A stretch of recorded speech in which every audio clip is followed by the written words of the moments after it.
¿Qué tal? Estamos aquí para hablar sobre el curso El niño, la escuela y la naturaleza. Nos interesa especialmente resaltar en esta ocasión el papel que el maestro puede jugar en la enseñanza de las ciencias naturales en la escuela primaria.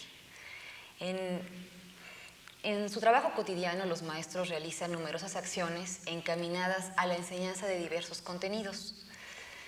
Hay numerosos factores que influyen en este tipo de acciones, como son los factores culturales, sociales, las características particulares de los niños con los que trabajan, los recursos que tienen, pero consideramos que un aspecto muy importante en este sentido son las ideas que los maestros tienen alrededor de lo que es la enseñanza, qué es lo que debe enseñarse en relación con algún contenido, cómo debe enseñarse y para qué. Entonces, en este caso vamos a platicar sobre todo de cuáles son las teorías que se han elaborado en relación sobre la enseñanza de las ciencias naturales en la escuela primaria y cuál es el impacto que han tenido en el aula, en las acciones que los maestros han realizado al respecto. Para ello hemos invitado a la profesora Guadalupe Chediak, que es maestra de educación primaria, tiene 20 años de experiencia en escuela primaria, es licenciada en antropología y tiene 15 años trabajando en la Universidad Pedagógica Nacional. Nos interesa resaltar sobre todo su experiencia en el diseño de los materiales de ciencias naturales para la licenciatura en educación preescolar y primaria para el medio indígena y en la licenciatura en educación Plan 94. ¿Qué tal, Guadalupe? Hola, Almadia, ¿cómo estás? Hemos organizado este video en 3 grandes secciones. En la primera vamos a platicar un poco sobre cuál ha sido el debate alrededor de la enseñanza de las ciencias naturales, cuáles son las principales ideas que se han puesto en juego de los 60 a la fecha sobre cómo debe enseñarse la ciencia en la escuela. Y después vamos a puntualizar un poco en las 2 principales corrientes que han tenido más impacto, que es el diseño, el trabajo a partir del enfoque experimental y el enfoque constructivista. También nos importa resaltar un poco cuál es la importancia de acercar a los niños a la ciencia desde la escuela primaria. ¿Cómo ves tú este aspecto, Guadalupe? Bueno, mira, yo creo que en mi experiencia, como ya lo decías, como maestra de grupo en educación primaria, uno siempre está como muy presionado tanto por los padres de familia como por las autoridades en cuanto a lo que se refiere de que el niño aprenda a leer, que aprenda a escribir, que bueno, las operaciones fundamentales en matemáticas, y como que de por ahí vamos dejando un poco de lado toda esta cuestión de lo que es la enseñanza de las ciencias naturales, de la historia y en fin de las otras asignaturas. Yo creo que si realmente estamos pensando como maestros en una formación completa de los alumnos, pues tendríamos que reconsiderar la importancia que tiene la enseñanza también, en este caso, bueno, de las ciencias naturales. Dado que son parte de un medio natural, son parte de ese entorno que les rodea, que puede ser pues tan distinto como regiones tenemos en la República y dentro de las mismas ciudades también. Hasta ahora como que, bueno, también parte de lo que se ha venido haciendo es que el niño tiene que aprender una serie de conceptos que en un momento dado podemos considerar que son los mínimos necesarios e indispensables, pero sin preocuparnos más allá tal vez de que si el niño está entendiendo eso que está aprendiendo, ¿sí? Como decía, yo creo que ha habido varios intentos con los distintos enfoques que se han venido trabajando, sobre todo a partir de los 60, 70, pero que siempre ha habido algo, ¿no? Porque yo creo que ahí el principal problema es la respuesta del maestro hacia esto, ¿no? estamos siempre tan presionados por las otras cosas que esto lo vamos dejando un poquito como de lado y no le damos realmente la importancia que tiene. Yo creo que en este momento, y bueno, parte de estos cursos van a ayudar a crear este cambio de actitud en el maestro, principalmente viendo pues la importancia que todo esto tiene y cómo poder acercar realmente al niño a la ciencia, que pareciera a veces como muy complicado. La ciencia implica investigación y bueno, esto es algo así como que mejor lo dejamos de ladito porque no somos investigadores. Y yo no creo que vaya a esos niveles, ¿no? Que el niño dentro de sus capacidades y limitaciones puede hacer realmente investigaciones y puede acercarse realmente a la ciencia desde otra perspectiva. Esto nos lleva exactamente al punto de trabajar un poco sobre las corrientes que han influido en la enseñanza de las ciencias. Bueno, a partir de los 60s, de la reforma educativa de los 60s, hay un corte en la enseñanza de las ciencias. Antes, el enfoque que no era cuestionado es el que acabas de mencionar, ¿no? Que es enseñar a los niños los principales conceptos que fueron establecidos por la ciencia, que no se cuestionan y que se considera que son las grandes verdades, los grandes contenidos que todos los niños deben aprender. La gravedad, la rotación, por ejemplo, ¿no? A partir de los 60s se comienza a cuestionar esta idea y el enfoque que comienza a tener mucha importancia es el aprendizaje por descubrimiento. El aprendizaje por descubrimiento parte de la idea central de que el niño, de una manera intuitiva, va a poder llegar a los conceptos de la ciencia. Y para ello, lo que la escuela puede aportar es un conjunto de experimentos que se planean de antemano, que se establecen en los programas, en los libros de texto, y que los niños van a realizar en el aula. A partir de esos experimentos, lo que ellos van a hacer es verificar o contrastar que los grandes conceptos que se les enseñan son verdad. Y bueno, un principio fundamental de este enfoque es que al aprender la estructura de la disciplina, el niño va a aprender las actitudes, los principios científicos y los conceptos básicos de la ciencia. De allí el enfoque experimental. No sé, ¿tú cómo has visto este funcionamiento del enfoque experimental en la escuela? Sí, mira, esto, si bien es cierto que para algunos temas o algunas cuestiones resultaba interesante y muy llamativo para los niños, había otras cuestiones en las que, bueno, era realmente imposible trabajarlo, ¿no? Porque muchas veces nos preguntábamos, bueno, ¿cómo podemos realmente ir viendo o que el niño vaya haciendo alguna investigación o que directamente vea y llegue al conocimiento mediante el descubrimiento para enseñar, por ejemplo, el aparato digestivo? Era algo así como insospechado, ¿no? Y entonces caía uno otra vez en repetir y en que el niño se aprendiera memorísticamente y a partir de un esquema, pues las partes del aparato digestivo, y quedaba en eso, porque finalmente el funcionamiento y todo lo que conlleva este conocimiento quedaba nuevamente un poco en el aire. Había otras cosas que, bueno, eran más factibles en algunos casos, porque también hay que tomar en cuenta que no siempre las escuelas cuentan con todos los recursos, a veces los recursos son tan limitados para algunas cuestiones donde realmente era imposible, ¿no? O las condiciones del clima o de la región donde está ubicada la escuela, pues tampoco permitían esta situación. ¿Cómo le pides a los niños, por ejemplo, que observen el cielo para que vean que hay una serie de estrellas y poder empezar a ver las constelaciones, cuando, por ejemplo, es en la época en que de lluvias, donde las nubes y demás nos impiden ver más allá de cualquier cosa, ¿no? Yo creo que en su momento, y por los cambios que se venían dando, fueron interesantes, y que tal vez hubo cosas que pudimos hacer, pero la gran mayoría era así como dificilísimo de llevar a cabo, ¿no? Sí, perdón. Sí, me gustaría mucho que nos contaras una experiencia tuya. alrededor de la enseñanza de las ciencias en la escuela? Pues mira, por ejemplo, en este momento me acuerdo algo muy curioso, en uno de los temas con quinto año, que es la formación de cristales, viene cómo realizar ahí todo el experimento con agua, azúcar, anilina y una serie de cuestiones, para que vean los niños cómo se van formando los cristales. Hicimos el experimento, seguimos todos los pasos que nos indicaban en el libro y demás, pero pues vimos que pasaban y pasaban en realidad los días y nuestros frasquitos y nuestro hilito dentro del frasquito pintado de agüita con azúcar pintada no pasaba absolutamente nada.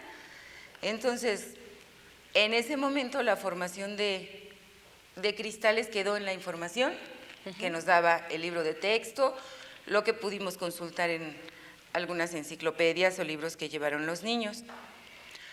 Pasado el tiempo y bueno, con las carreras que siempre tiene uno en la escuela y la presión por terminar el programa, que ese es otro de nuestras grandes problemáticas como maestros de grupo, se olvidaron los frasquitos, fueron desapareciendo los frasquitos. Yo supongo que accidentalmente, cuando hicimos la limpieza del anaquel donde normalmente se guardaban las cosas del salón, se quedó un frasco. Al siguiente ciclo escolar me volvieron a dar quinto año y bueno, empieza uno nuevamente a hacer limpieza para ver y hacer los espacios para el material que se va a guardar de los niños y demás. Y para sorpresa mía, sobre todo, descubrí que después de 4, 5, 6 meses que habían pasado, por fin en el frasquito olvidado en el estante se habían formado los cristales a partir de la composición del agua con azúcar. En ese momento, bueno, lo único que se me ocurrió fue llevar el frasquito al salón de sexto año donde estaba el grupo que yo había tenido y decirles que no es que hubiésemos fracasado en el experimento, sino que eso es algo que si en ese frasquito nos había llevado tantos meses, tendríamos que pensar cuántos años tendrían que pasar realmente en la naturaleza para la formación de los famosos cristales, ¿no? Y bueno, a raíz de esa experiencia, entonces lo que hice con el nuevo grupo fue hacer los frasquitos sin ningún pretexto, preparar el agua con el azúcar, ponerle el hilito, dejar pasar todo el año escolar. Casi todo el año escolar y dejé el tema de los cristales casi hasta el final, pues para que los niños pudieran comprobar que aquello que habíamos hecho aparentemente sin ninguna razón de ser, era para poder comprobar la formación de los cristales, ¿no? Pero bueno, esto fue algo así... ¿De tu creatividad? Sí, y que se dio sin pensarlo, ¿no? Que de inicio a veces con todas estas cosas lo que uno puede pensar es que el experimento no funcionó. Y más que llegar al concepto o más que llegar al conocimiento, los niños se quedan con la angustia de pensar que algo falló y que entonces no pudieron aprender lo que tenían que aprender, ¿no? Sí. Hace ratito que decías que había habido un fracaso, me hacía pensar en el gran problema o en el gran conflicto que es que el contenido al que hay que llegar ya está establecido y sin embargo hay que crearlo en el salón. Entonces ya está predeterminado a lo que se debe llegar. ¿Y qué pasa si no se llega? ¿Qué puede hacer el maestro ante este tipo de fracasos? Mira, yo creo que esto es algo muy serio, porque en realidad de repente uno se siente pues también incapaz. Incapaz porque entonces se crea, y sobre todo por el sentimiento de fracaso que se crea en los niños, ¿no? Sí. Y que uno tiene que recurrir a veces a lo que no queremos llegar o a lo que estamos intentando evitar, que es dar una explicación del por qué. A veces es muy difícil explicarles aún a los niños el por qué estos experimentos no pueden ser tan precisos. Cómo estos experimentos llevados a cabo por científicos y en un laboratorio les lleva muchísimo tiempo llegar, pero sobre todo por eso, porque finalmente, bueno, en su libro el conocimiento ya está, ¿no? O sea, ya está ahí a lo que se tiene que llegar. Entonces, ¿qué pasa cuando no llegas a través del experimento, no? Ahí el papel del maestro es realmente muy muy problemático, yo creo, salir de eso, porque ¿cómo enfrentas esa situación sin llegar realmente A imponer un contenido. a imponer un contenido, a llegar a la memorización de algo? Es muy difícil, a veces tiene uno que hacer uso de toda la creatividad inventiva y demás que puedas tener en ese momento. Bueno, para decir, no fracasamos, ¿no? Esto puede que sea, tal vez algún paso no estuvo tan preciso como debiera, o bueno, también hay que pensar que estas son cosas que llevan mucho tiempo y que lo que nos están proponiendo en el libro de texto, que finalmente habrá que reconocer es solamente una propuesta, bueno, no funciona tal como quisiéramos que funcionara. Oí ahí la idea de fracaso, me parece una idea muy importante. ¿Qué haces en el salón cuando hay un fracaso en un experimento? Mira, yo creo que es uno de los papeles más difíciles del maestro frente a esta situación, porque no es tanto el fracaso en sí del experimento, sino la sensación de fracaso que se crea en los niños, porque para ellos es lo que en un momento dado cuenta mucho, ¿no? Que después de seguir los pasos, de hacerte una serie de situaciones, no lleguen a donde está establecido en el libro que tienen que llegar, sí crea una situación muy incómoda. En este momento yo creo que el maestro es también el principal responsable de sacar a flote toda su creatividad, toda su inventiva, de ver cómo les hace sentir a los niños que no fracasaste, ¿sí? Que no siempre las cosas pueden salir como están planeadas, porque bueno, finalmente hay que considerar que para que esos experimentos funcionen realmente y lleguen a los resultados que nos están planteando en el libro, pues tuvo que pasar un buen tiempo de investigaciones y que la gente dedicada a la ciencia tuvo que practicar, tuvo que tener una serie de errores, equivocarse, volver a empezar, y que ellos ya nos están dando las cosas de alguna manera hechas, pero que no siempre, ¿no? Y que los experimentos están expuestos a no funcionar siempre como quisiéramos, no es algo ni tan predecible ni tan perfecto. Y que bueno, a veces también a los niños se les pueden ocurrir cosas de cómo solucionar o cómo cambiar alguno de los pasos para ver si esto funciona, pero en realidad sí creo que es una problemática muy seria la que con esta situación nos enfrentábamos los maestros frente a grupo, ¿no? Una gran contradicción entre la idea o el planteamiento inicial de que los alumnos propongan, participen, descubran y descubrir lo que ya está establecido, a lo que se tiene que llegar. Entonces, el papel del maestro sería ahí la inducción, como conducir. Como el conductor para llegar a redescubrir lo ya descubierto, ¿no? Ahorita que hablabas de los pasos, me acordé de esta idea de que era un gran propósito la enseñanza del método científico dentro de esta corriente. Sí, lo cual también llevó a muchas problemáticas, porque el método científico es muy estricto. Hay que seguir los pasos en el orden establecido, ¿no? El observar, el elaborar hipótesis, la recolección de datos, el comprobar o no estas hipótesis. Lo que hacía también era que en muchas de las situaciones los niños se perdieran en esta investigación, precisamente por lo riguroso y lo estricto que es el método, ¿no? Tal vez para los científicos sea o haya sido también en su momento… Se ha cuestionado también que el método exista. Existe algo imprescindible, ¿no? Pero como que con los niños es muy difícil trabajar esto, porque además, bueno, las propias inquietudes, sus propios intereses, pues los distraen de otras cosas. Entonces, estar en esa rigurosidad de lo que significaba investigar para llegar a un resultado que ya está establecido. Y a un resultado que, bueno, si veían en cualquier enciclopedia o al mismo libro de texto ya les estaba dando a qué iban a llegar, como que entonces también sentían que era mucho perder el tiempo y estarse entreteniendo en cosas, ¿no? Y se perdía el interés. Sí, el registro. Se perdía mucho el interés con los niños en este caso, ¿no? Bueno, ante esta serie de dificultades ha habido una corriente que ha tenido mucho auge en los últimos años, que es el constructivismo. Pues ahí las ideas que rigen que se plantean dentro de este enfoque son totalmente distintas, ¿no? O distintas en gran medida. Aunque también hay experimentación, la experimentación tiene otro sentido.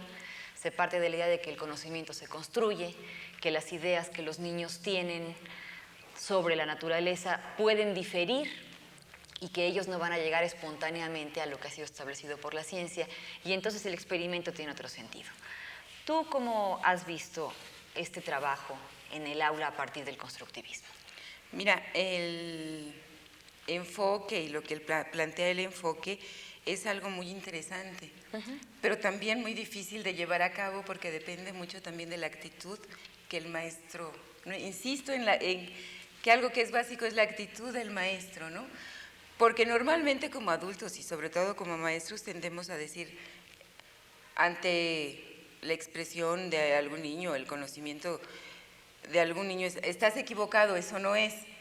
La respuesta correcta ya está. Ya está. Entonces, por un lado se nos pide con este nuevo enfoque que reconozcamos y retomemos los conocimientos y las ideas de los niños. Pero ¿cómo llevar todo este trabajo para que el niño no sienta que está en un error? Sí. Sino que, bueno, puede que no sea lo que está establecido o puede que no sea lo que se toma como correcto, pero que esa idea que él tiene y ese conocimiento que él tiene toda una serie de explicaciones, ¿no? ¿Cuál sería el papel del error dentro de esta corriente? Yo creo que precisamente, no sé si se pudiera hablar de error así en el sentido estricto de la palabra, ¿no? Sino que, ¿qué factores hacen que el niño tenga esa idea?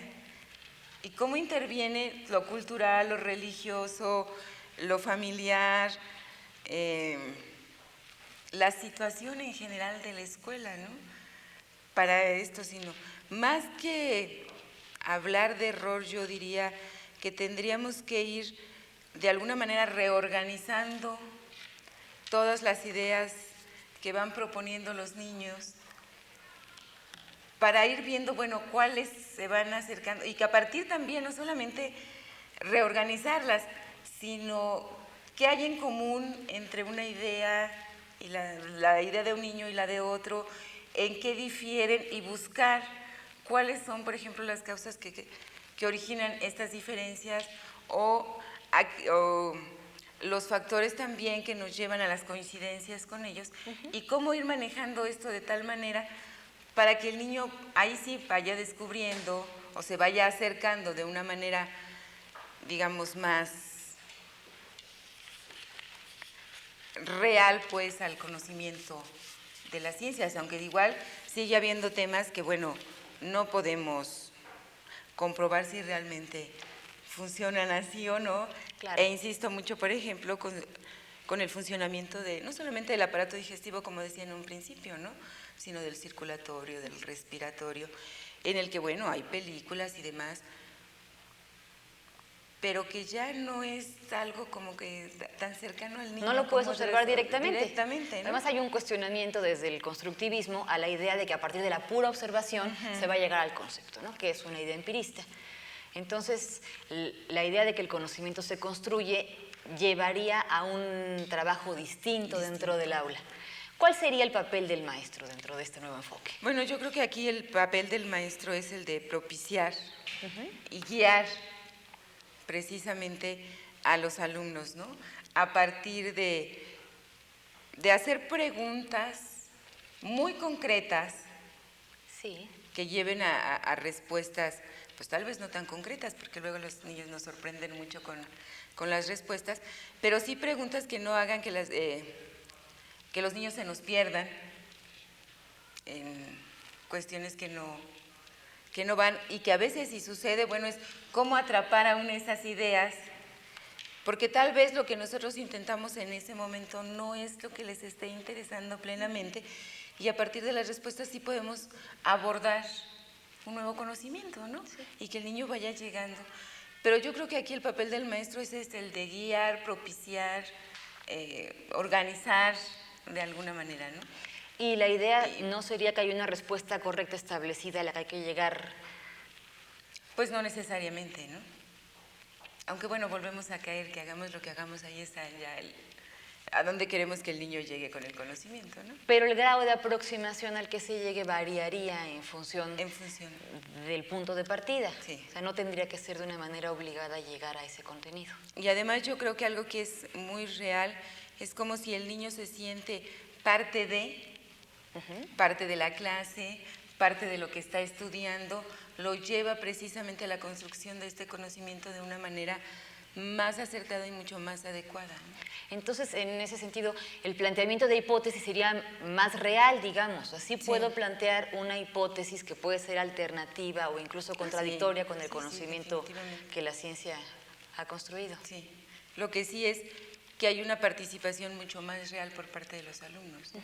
El tiempo se nos acaba, pero para cerrar sí nos interesaría resaltar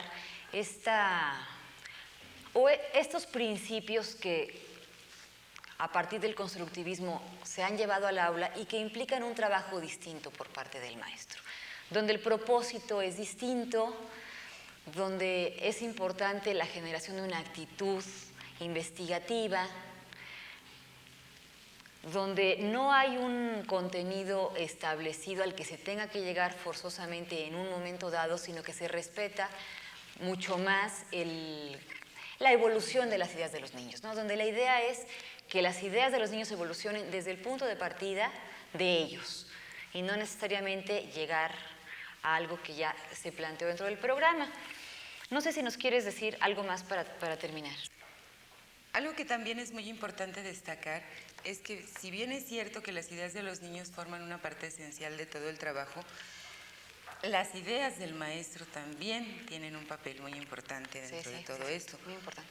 Dado que hay que conjugar las ideas del maestro con las de los niños para la construcción de estos conocimientos, porque el maestro tampoco tiene la verdad total ni la verdad acabada, ¿no?